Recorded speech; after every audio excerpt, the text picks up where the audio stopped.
Papunta po tayo ngayon sa isla po ng Buyayaw, na kung saan ang isla po na ito ay sinasabi ng iba na isla ng mga Marcos noong unang panahon, at sinasabi din po nila na dito daw po nakakuha ang mga kayamanan ng pamilya Marcos. Kaya ngayon samahan niyo po kami at ating balikan ang nasabing magandang isla na sabi nila maunlad noon, at eto na po ngayon. Ayan, shoutout nga pala kay Ma'am Diane Dodi, at ganoon din po kay Ma'am Igorutang Mangyan, kay Ma'am Maya Custodio, at kay Ma'am Annabel Nacor, at sa lahat po ng ating po mga sponsor. Maraming salamat po sa inyong lahat. Maraming salamat po sa mga nagpadala po ng star sa atin pong FB page ng Mindoro Viners TV, at ganoon din po sa mga nagpapadala ng super thanks dito po sa YouTube, at sa mga nagpapadala po sa GCash. Maraming salamat po. Si Lord na po ang bahalang magbalik sa inyo ng mga biyaya, siksik, liglig at umaapaw.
So ngayon ay nandito muli kami ni Ayon sa Buyayaw Island na matatagpuan po dito sa Barangay San Roque, Bulalakaw Oriental, Mindoro. At ayun po yung aming sinakyan na bangka mula po doon sa Sitio Dangkalan, Barangay San Roque. Ay medyo maalon, pero thanks God naman at nakarating kami ng maayos. At ngayon ko lang rin nalaman yun na yung Sitio Dangkalan pala ay doon dati yung pier na ginagamit dati ni Elizalde. So eto, mayroong pier dito sa Buyayaw, at mayroon din pong pier doon sa Sitio Dangkalan. So binalikan po natin tong Buyayaw Island dahil sa kwento-kwento nung mga matatanda na ito po nga Buyayaw Island ay dito daw po kinuha ang kayamanan ng mga Marcos. Ang sabi ay marami pong mga nakuha na mga ginto sa lugar na ito nung panahon po ni Elizalde. Pero yun po ay mga kwento-kwento lang, kung totoo man po o hindi po natin sigurado. Pero isa lang po ang masabi natin, ang sabi ng mga matatanda dito ay marami nga pong kayamanan dito po sa lugar na ito. O katulad yan, basag na banga. Kumikinang, oh, at saka kumikinang. Ano? Yan. Oo nga, no? Kumikinang. Oh. So kumikinang siya pag masikatan ng araw. Nakita namin dito sa buhangin. At itong lugar na to, katulad nga po ng nabanggit natin nung mga nakaraan, ay dito po pumunta si Ginang Imelda Marcos, ang may bahay ni dating Pangulong Ferdinand Marcos Sr. Anong mga panahon pa ng 80s. Ayan. So napakaunlad daw po ng lugar na to dahil mayroon pong sinihan, may mga malalaking building, mayroon pong maliit na airport, at saka may pier, at marami daw pong mga leon sa lugar na to na pinitawan si Ginoong Elizalde. Si Ginoong Elizalde po, siya po yung namamahala dito, na katiwala po ni Ginang Imelda Marcos. Ito pa yun, oh. Mga basag na banga. Yan. Pero mas bit ko to kumikinang. Oo. So kasama natin si Ayon at shoutout kay Mark na nandyan ngayon sa Romblon. Sa Sheila Sarsari Vlog, kaya Justin, kaya Bert, kay Mary Rose sa Tatlong Hari, kaya Dandy, kaya Chan Lloyd, at kaya Gerald, sa Rivera family, Enriquez family, Tagalog family, at Ipitito family. Ayan, shoutout po dyan sa inyo. So ito po nga nakikita nyo, ito po yung dating pier nung panahon po ni Elizalde. Maganda ngayon yon dahil kitang kita, no? Hindi katulad nung mga nakaraan na malalim ang tubig, hindi po masyadong makita. Pero ngayon ay nakikita natin. So talagang noon pala talaga to ay napaka unlad ng lugar na ito. Ayan, no? So ayun po yung iba mga struktura. Puti kayo na. Maraming salamat nga pala sa lahat po ng mga tumatangkilik ng Mindoro Viners TV FB page, at tayo po ngayon ay mayroon na pong 250,000 followers. Maraming salamat dahil po sa kabila na kami po ay 3 months na tahimik, ay nandyan pa rin po kayo para kami po ay suportahan. Pero makakaasa po kayo, magmula po ngayon ay palagi na po tayong mayroon pong mga upload na mga video. So muli maraming salamat. Noong mga nakaraan kasi sinubukan talaga namin kung para talaga saan kami, kaya 3 buwan din na tayo po ay nanahimik. So ngayon, dahil mahal na mahal namin kayo at nandyan kayo, patuloy po tayo, patuloy po kami na magbibigay sa inyo ng mga kakaibang mga video o kakaibang mga palabas. So ayan po mga mangingisda. Ayan po yung sinakinaing bangka, at yun naman yung batil hanggang ngayon nandiyan pa rin. Pupuntahan natin yan mamaya. So mula dito ay nakikita natin yung mga kabundukan ng mga nakaraan. Doon kami pumunta sa lugar na yon na mayroon pong mga pay trap, yung halaman na sumasayaw na pampaswerte. Shout out sa triplets, yung ipinanganak na kambal na 3. Ayan, shout out sa mga tumulong. Maraming salamat. At kung gusto niyo pa pong magpaabot ng tulong, maaari lamang po ipadala sa atin pong GCash number 095-1010-6949, o kaya ay mag-PM or mag-message sa akin pong personal account MJ Rivera, o sa atin pong FB page Mindoro Viners TV. Ayan, kahit maliit man po na halaga yung inyong ibibigay, yan po ay malaking tulong na para po sa 3 kambal, dahil yung kanyang pong mga magulang ay wala po talagang kakayanan.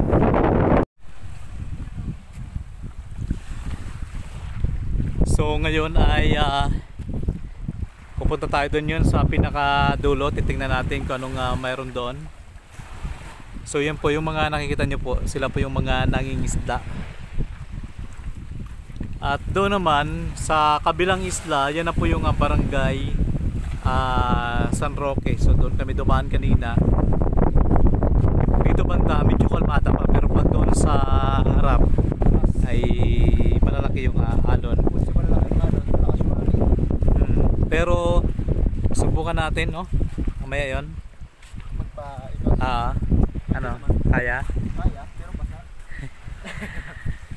So yan po yung mga, ang tawag dito, yan po yung mga struktura, yung mga nasirang mga pier nung unang panahon.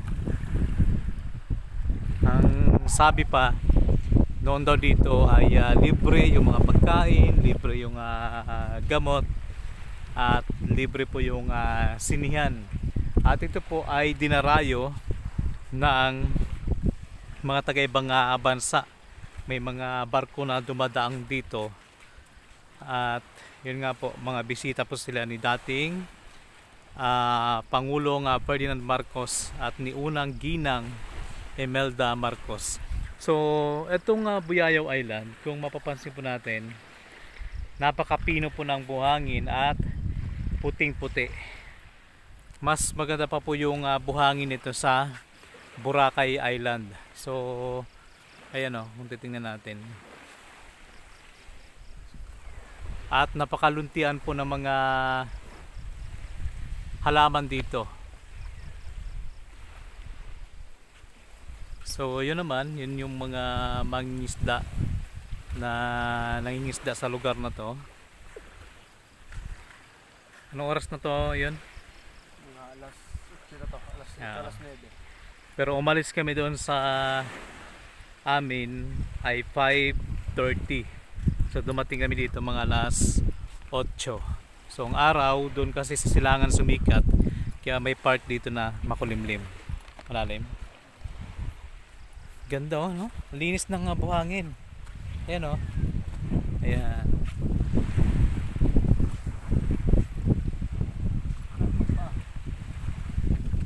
So hinubad ni Ayon yung kanyang tsinelas. Ako naman ay hinubad ko rin para masulit. Ito yata yung mga pinapang-asim, no?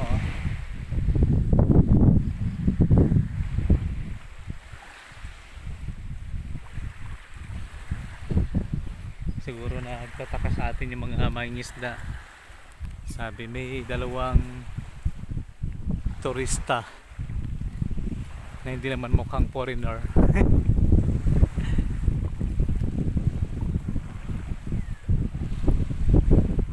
Ganda ng bulaklak na yun, oh. Yan, kulay pula ang bulaklak niya. Ito, oo, ito yung kanya. Yan. Parang rose no?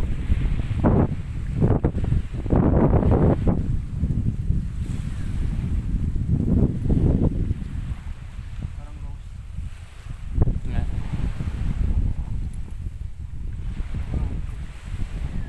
Yan.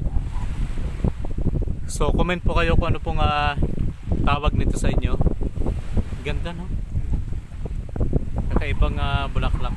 Malalaki siya.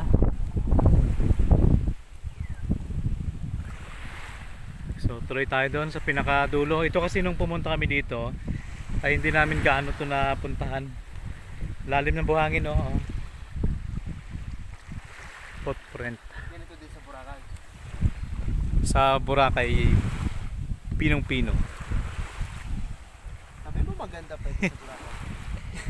Hindi, ito kasi puti, puting-puti. Sa Boracay naman parang gray na baga siya. Hindi katulad dito na parang malinis pa talaga Pero tingnan. kung matuyo to, ano to? Yung pino na to, pag natuyo. Basta eh. Ito pino siya na puting-puti. Sa Boracay, pino na parang gray ng kulay. Umulan pala kagabi, no? Oh. Ang lakas. Ano kaya ang kulay puti na yun? Diyan sa taas, diyan matatagpuan yung dating airport. So kung titingnan natin kanina, medyo malapit lang, no? Oo. Malayo din pala to.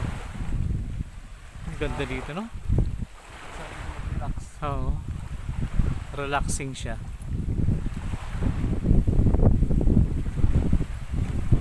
Ayan.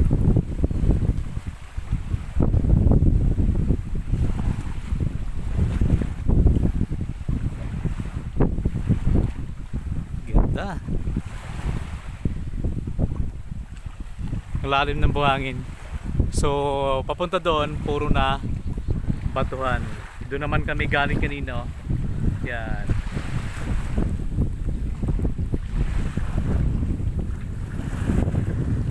Yun yung mga mangingisda.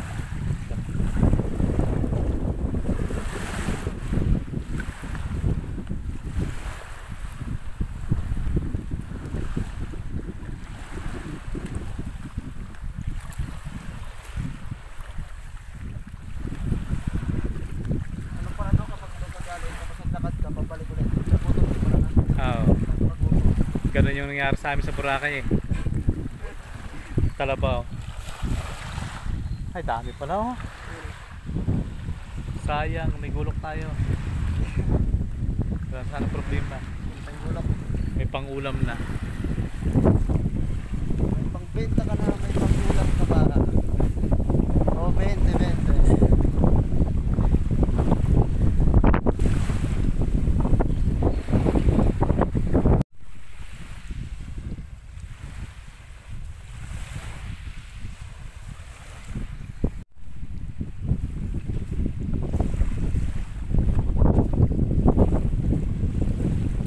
Grabe ganda.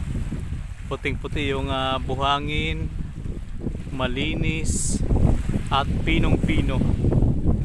Sarap pa maligo. Yan.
So dumaong kami dito dahil medyo malakas yung alon, kaya dito na lang kami dumaong at maglalakad kami papunta doon sa front beach ng isla po ng Buyayaw, ang tinaguriang Boracay Island ng Mindoro. Mga ano rin siguro ang ating lalakbayin, mga 1 to half hours. Grabe naman yan. So mga nasa 20 minutes 20 minutes. papunta doon sa front beach ng isla ng Buyayaw. Malapit lang rin naman kasi yan dito eh. Ang problema lang kung paano tayo makadaan, may mga security guard, dalawa. Tollgate. Isang kulay pula at kulay puti. Magbabayad daw tayo. Oh, yan. Yung isa.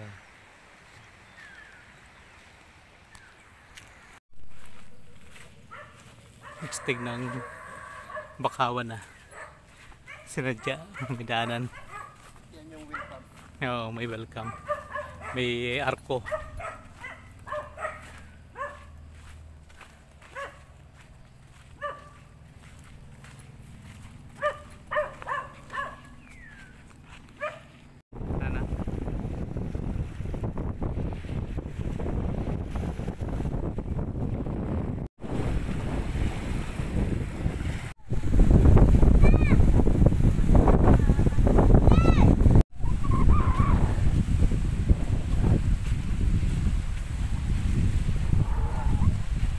I love Buyayaw Esperanza Beach Resort. Babalik kami dito. Puro may king. Puro may king. Kasama lahat. Swimming. Swimming. Snorkeling. Ay ito. Ito yung Buyayaw. Pwede kayong pag mag-island hopping. Ito yung mga pwedeng puntahan. Buyayaw, Sugikay Island, Tambaron Island. Itong Tambaron di pa namin napuntahan to. Saan yan? Parting Maasin. Maasin Island. Itong Silad Island sa amin, Target Island sa amin, Aslom sa amin. Ito yung hindi pa namin napuntahan. Yung tatlo na yan. Hindi, ito na lang. Tambaron talaga yung hindi pa namin narating. Buyayaw hindi pa rin namin napuntahan. Ang Buyayaw, ito yung kinaroonan namin ngayon. Meron kayak ko.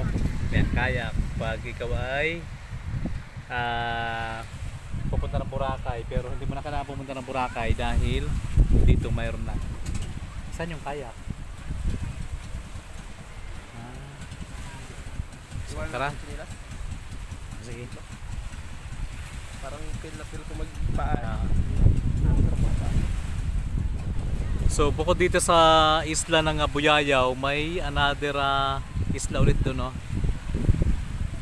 Kaso hindi siya pwedeng lakarin. Oo.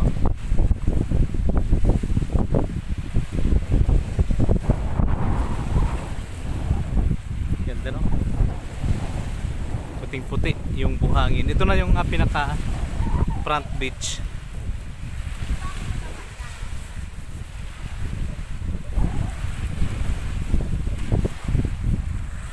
Yan, maraming salamat nga pala kay Ate Esperanza sa pagpapakape sa amin. Mura lang rin pala yun, no? Yung room. Mayroong 1,000, mayroong 1,500, 2,000, overnight na po yun. Pero ano naman, yung abot naman sa budget kasi hindi Oo. naman malaki yan eh. Pasensya lang kayo, medyo mahangin lang. Ay hindi, kaya naman pala talaga pero hanggang tuhod. Na? Testingan mo daw. Oo. Stigo. Testingan. Baka yung hanggang tuhod, lampas na. Hanggang kana, baywang.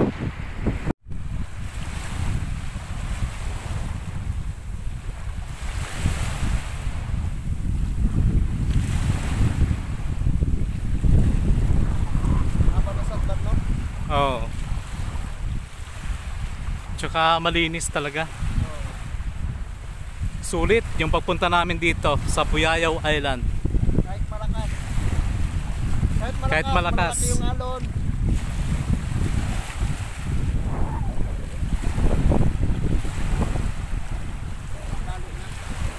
Ah, Green din banda oh. oo.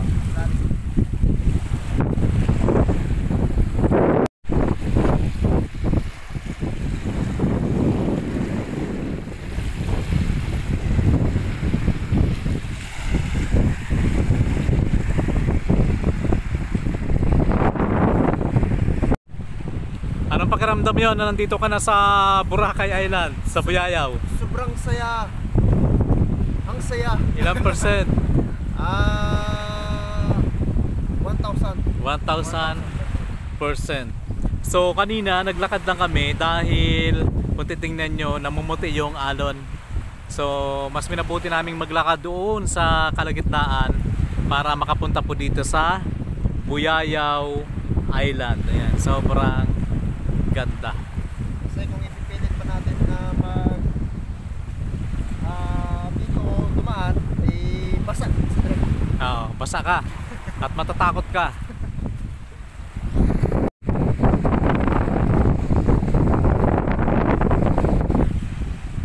Yung ipapawi na.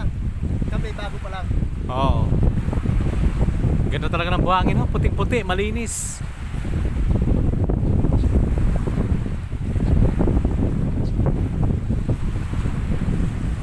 Pag mga ganyan, ayos lang.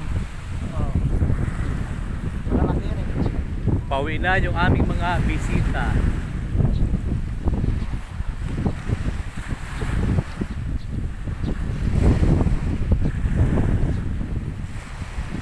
Kami pambayad sana tayo yun, no?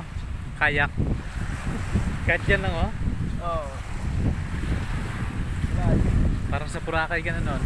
Kaya nga. 150 lang naman yata yan. Mamaya eh. Tingnan natin. Magkano. Hindi, 100 pag walang sagwan. Ah, Pag walang sagwan, 100 lang. siguro.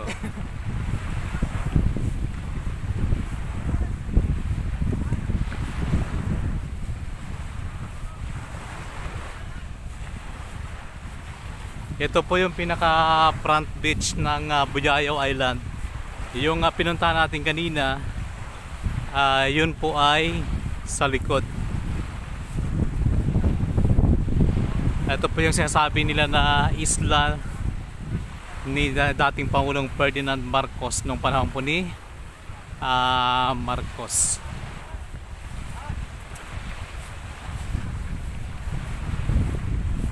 Saka dito kataw kagaling sa nila yung playa. Oo.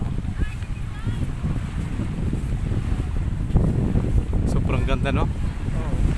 Kaya nga sabi pag dito ka sa lugar na to, relax na relax ka Tsaka talaga. may vitamin C. Oo. Vitamin C.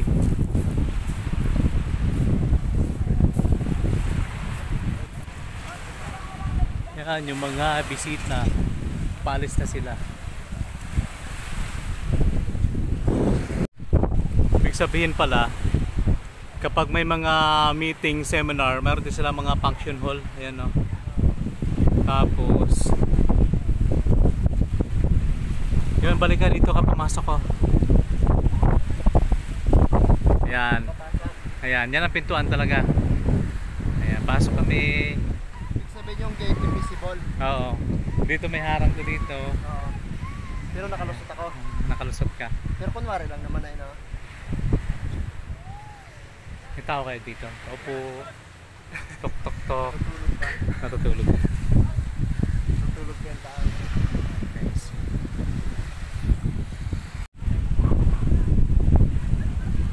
Pero nga pangalan mo to eh? Jane Archola po.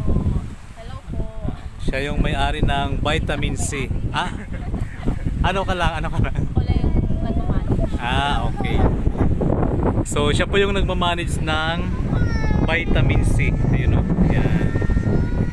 Vitamin C sa dagat. Pag mga ganitong mga pavilion to, magkano to? Per night? Pang-couple. Ah, pang couple. Binibigay namin siya ng 800 po. 800? Ah. Ayan, ito po. 1-3 beach bar. Yun, 1-3 yun. Ilang tao naman ang laman nun? 6 to 8 person. Tapos yung sa likod, tigo 1K na yun. Ah, Pero pag peak season, iba yung rate. May tutikan. ayos pala yun.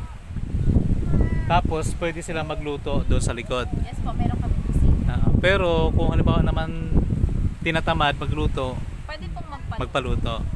May service charge lang. Ah. So ayun, ngayon yun, alam mo na ha. Sa mga gusto pong pumunta dito, meron pong couple room. Nagkakahalaga lang po siya ng 800 pesos. At kapag maramihan naman, nasa 1,000 to 1,315. Meron bang pinakamataas? 2,500. 2 Ayan. yung 2 rooms, good for 15 person. Maramihan na. At kung gusto niyo pong magluto, mayroon po silang kusina doon sa likod. At kung gusto niyo naman pong magpaluto, may another charge lang sa mga babayaran nyo. So, yun lang. Thank you, ate. Sige po. Anong ulit pangalan mo? Jane Archola po. Kaisla girl Jane Archola ng Buyayo Island. Thank you. Ano po? Ay, So, kung gusto niyo naman, ito yung sa front beach. Pero kung gusto niyo naman ng medyo tahimik na lugar, ayun po. Ayan, ganda no? Ayan, papunta doon. Astig.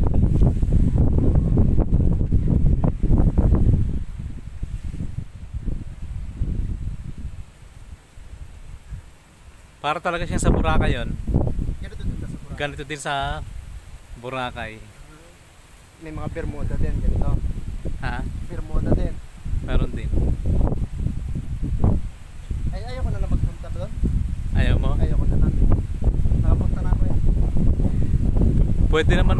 Pwede rin maglaro dito. Ayan. Dala ka lang bula. Yung pinunta natin kanina ay vitamin C. Ngayon naman, Esperanza. Esperanza. Kantahin mo nga. Esperanza. Mhm. Yun lang. God. Ayan. So ito, mumurahin lang mga kwarto dito. 1,000 lang din, no? Ano nga pangalan nyo ulit eh? Esperanza po. Ayan, si Ate Esperanza. At si May. Ayan, at saka Si May. ito po ang mga yayamanin dito sa Caretaker lang po. sila po yung mga namamahala dito sa may-ari, di ba? May-ari at namamahala ng mga cottage dito sa Buyayaw Island. Ayan. So, ipapakita po namin mamaya yung mga numero. So, thank you. So, thank you po.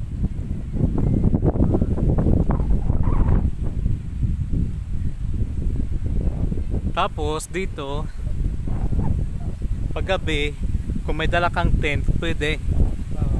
Ayan. Pwede na naman duyan. Oo. Duyan.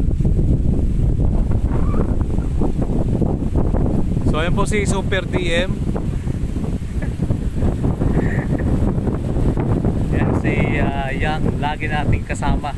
Kasama na natin to noon sa pag vlog namin noon. Si Super DM ng Mindoro.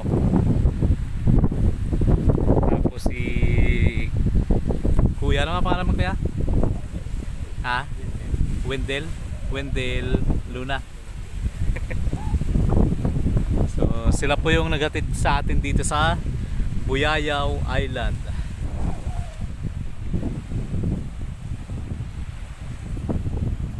Buti nga lang naisipan natin na doon lang, no? Eh kung dito hirap yung bangka, oh. Oo, tingnan mo yung mga malalaking bangka. Malakas at saka kati. Kati pa.